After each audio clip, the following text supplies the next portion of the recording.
ঘটনাটা হলো কালকে 6:30 বা 6:30টার দিকে ঘটনা। তো কাজ করে হাজিরা কাজ করে তো বিকেলবেলা একটু চানাচুর মানে দোকান করে আর কি বাইকের মধ্যে রাখতে উঠে ঘুরে যায় বা আপনার পুলিশ লাইন মানে জনগণ ভিড় যেখানে বেশি এখানে মানে দাঁড়ায় আর কি, তো এখানে বিক্রি করে।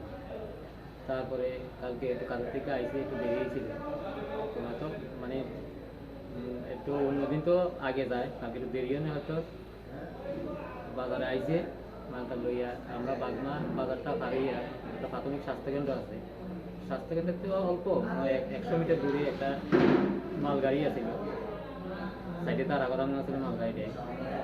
সেই বাইকটা লইয়া যাইয়ে মানে পিছনে বাড়ি দিছে আর কি, গাড়িটার পিছনে বাড়ি দিছে নিজেই।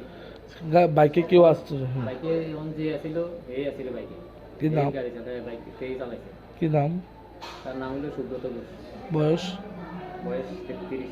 বাড়ি? বাড়ি বাগমা 12 ভাইয়া। ঘটনাটা কোনখানে হয়েছে? ঘটনা হচ্ছে বাগমা বাজার পাড়িয়া প্রাথমিক স্বাস্থ্যকেন্দ্র মানে কাছাকাছি। এখন অবস্থা কিরকম?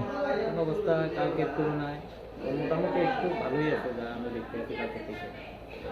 চোখটি অনেকটা ফুলে ছিল, তারপরে চোখ মেলতে পারছে না, আগে মোটামুটি ওখানে চোখ মেলতে পারে। প্রথম কোন হাসপাতাল নিচ্ছেন? প্রথমে আমরা টেপানিয়া ডিস্ট্রিক্ট হসপিটালে, তারপরে থেকে আমরা নিজেরাই রেফার লই আছি, এখানে জীবিতে আনছি আর কি। কালকে রাত্রে 10:30 11টার দিকে আমরা এনে পৌঁছেছি।